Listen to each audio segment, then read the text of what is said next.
نبی کریم محمد رسول اللہ علیہ الصلاۃ والسلام کے دور کا مکہ۔ عرفات، جبل نور اور جبل ثور مکہ وادی کی حد بندی کرتی ہیں۔ مشرق میں عرفات، مغرب میں غار ثور، شمال مشرق میں مینا کے پہاڑ ہیں اور اس کے پیچھے جبل ثور ہے۔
کعبہ کے غلاف کو قصوہ کہتے ہیں، جو کہ زمانہ قدیم سے اس وقت کے اعلیٰ کپڑے اور مختلف رنگوں کا رہا ہے۔ کعبہ کے ساتھ ہی زمزم کا کنواں ہے۔ اس سے متصل 2 تالاب ہوتے تھے جو کہ اس کے پانی سے بھرے جاتے تھے۔ ایک تالاب کعبہ کے قریب تھا جو کہ پینے اور دوسرا کعبہ سے کچھ فاصلے پر جو نہانے دھونے کے کام آتا تھا۔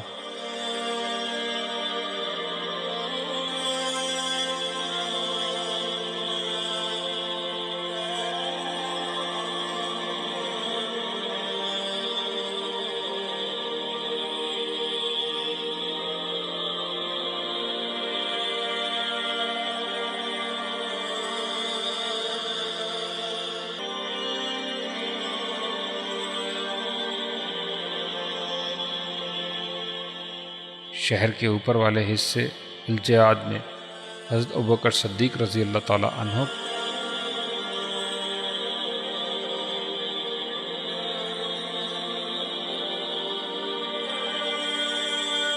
اور جبل عمر کے دامن میں حضرت عمر رضی اللہ تعالی عنہ کے گھر تھے۔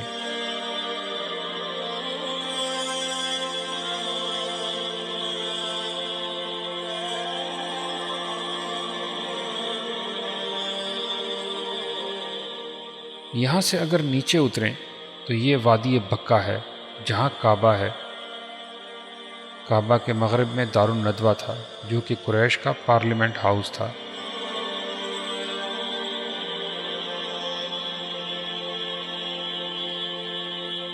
کعبہ کے جنوب میں ام ہان یا ام ہانی رضی اللہ تعالی عنہا کا گھر تھا، جہاں سے نبی کریم علیہ الصلاۃ والسلام نے معراج کا سفر کیا تھا۔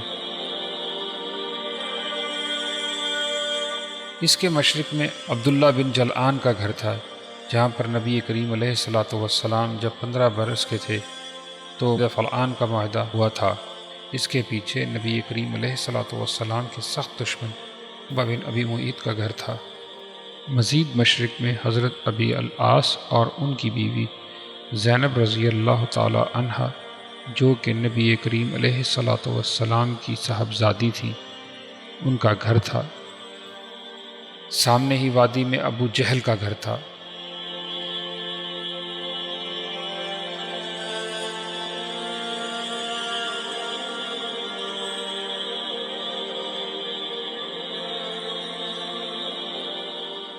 کعبہ کے شمال میں صفا کے ساتھ ارقم رضی اللہ تعالی عنہ کا گھر تھا، جس کو ہم دار ارقم کے نام سے جانتے ہیں۔ کعبہ کے شمال میں زمزم کا کنواں تھا، اس کے پیچھے باب بنی شیبہ تھا جو کہ شمال کی جانب سے مکہ کا مین دروازہ تھا۔ اس کے پیچھے وادی بنی ہاشم تھی، مگر اس سے پہلے صفا سے مروہ کی جانب جاتے ہوئے جہاں اب سبز لائٹیں شروع ہوتی ہیں، یعنی مردوں کو صحیح کرتے ہوئے جہاں تیزی سے گزرنا ہوتا ہے، اس کے بائیں جانب حضرت عباس رضی اللہ تعالیٰ عنہ کا گھر تھا۔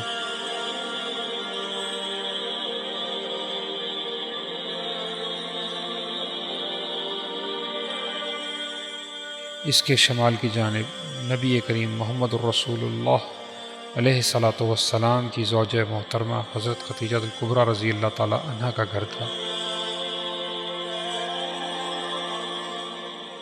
اسی سے متصل مروہ کی پہاڑی کے دامن میں ابو سفیان کا گھر تھا۔ سامنے مزید شمال میں عتبہ بن ربیع بدبخت کا گھر تھا، یہ بدترین ہمسایہ تھا۔ حضرت خدیجہ الکبریٰ رضی اللہ تعالی عنہا کے گھر کے ساتھ والا گھر حضرت معتب بن ابو لہب کا تھا، جو کہ اسلام لے آئے تھے۔ وادی بنی ہاشم کے داخلی راستے پر نبی کریم علیہ الصلاۃ والسلام کے والد حضرت عبداللہ کا گھر تھا، یہاں پر آپ علیہ الصلاۃ والسلام کی پیدائش ہوئی تھی۔ اس کے ساتھ نبی کریم کے شفیق چچا حضرت ابی طالب کا گھر تھا، جبکہ پہاڑ کے دامن میں بد کردار چچا عبداللہب کا گھر تھا۔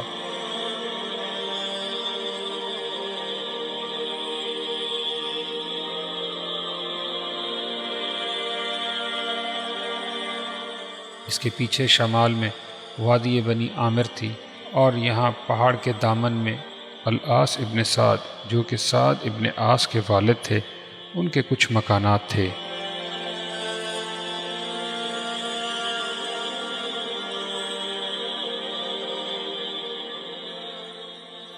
جب ہم یہاں سے وادی بنی عامر کو مشرق میں چھوڑتے ہوئے شمال کی طرف چلتے ہیں، یہاں مکہ کا ریڈ ایریا تھا، جن کے خیموں پر لال جھنڈے لگے ہوتے تھے۔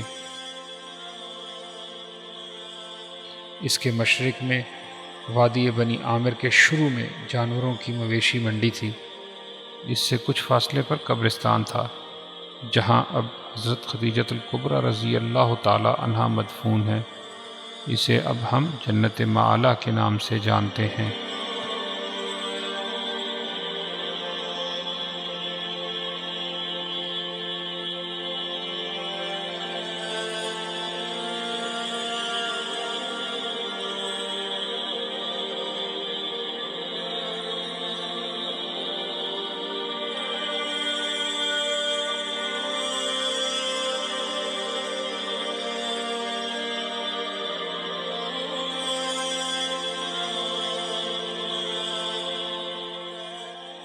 یہ ہے مکہ کے پہاڑوں کا نقشہ اور ان کے نام۔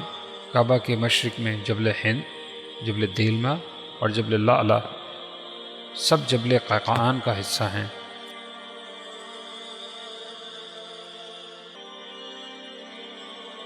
اس کی مخالف سمت میں آپ دیکھ سکتے ہیں کہ صفا جبل ابو قبیس کا ہی ایک حصہ ہے۔ یہی وہ پہاڑ ہے جس پر کعبہ رخ کھڑے ہو کر اللہ کے حکم سے محمد الرسول اللہ علیہ الصلاۃ والسلام نے سب سے پہلے اہل مکہ کے سامنے اعلان نبوت کیا تھا۔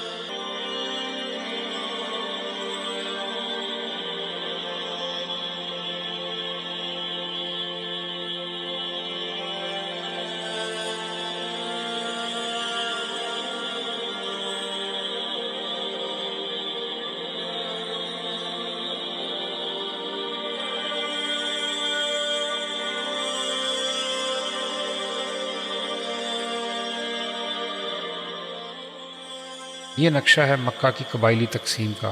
الجیاد بنی مخزوم کا علاقہ تھا، جبکہ وادی بنی ہاشم وہ جگہ ہے جہاں شیب ابی عامر میں مسلمانوں نے شدید مشکلات میں، بھوک، پیاس، جانی اور مالی خطرات میں قریش کے بائیکاٹ کے 3 سال گزارے۔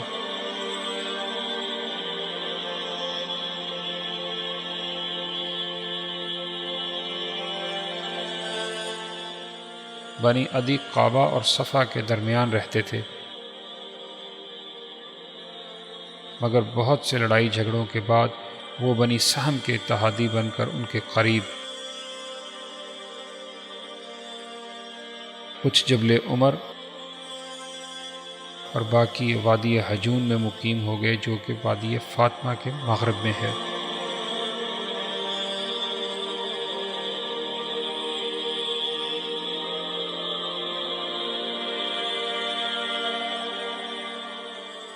نبی کریم علیہ الصلاۃ والسلام بعثت سے پہلے حضرت خدیجہ الکبریٰ رضی اللہ تعالی عنہا کے گھر سے مکہ کے شمال میں جبل نور میں غار حرا پر مراقبے کے لیے جایا کرتے تھے۔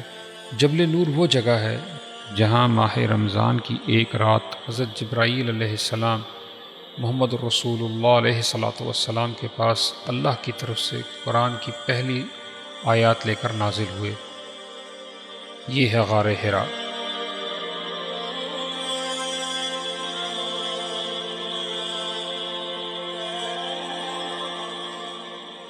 اس کے بعد مشکل ترین حالات میں 13 سال تک آپ علیہ الصلاۃ والسلام قریش میں رہ کر ان کو اللہ کی طرف بلاتے رہے، مگر قریش کی اکثریت نے دعوت کو قبول نہ کیا اور آخر کار آپ علیہ الصلاۃ والسلام کو شہید کرنے کا منصوبہ بنایا، جس کو اللہ تعالیٰ نے ناکام بنا دیا، اور محمد الرسول اللہ علیہ الصلاۃ والسلام کو مدینہ ہجرت کا حکم ہوا۔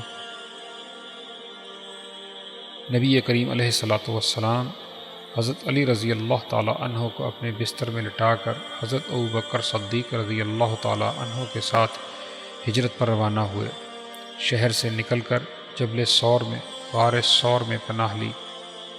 جب قریش کو آپ کی عدم موجودگی کا علم ہوا تو آپ کی تلاش میں نکل کھڑے ہوئے۔ یہ ہے غار ثور، جہاں آپ نے حضرت ابوبکر صدیق رضی اللہ تعالیٰ عنہ کے ساتھ 3 رات قیام کیا۔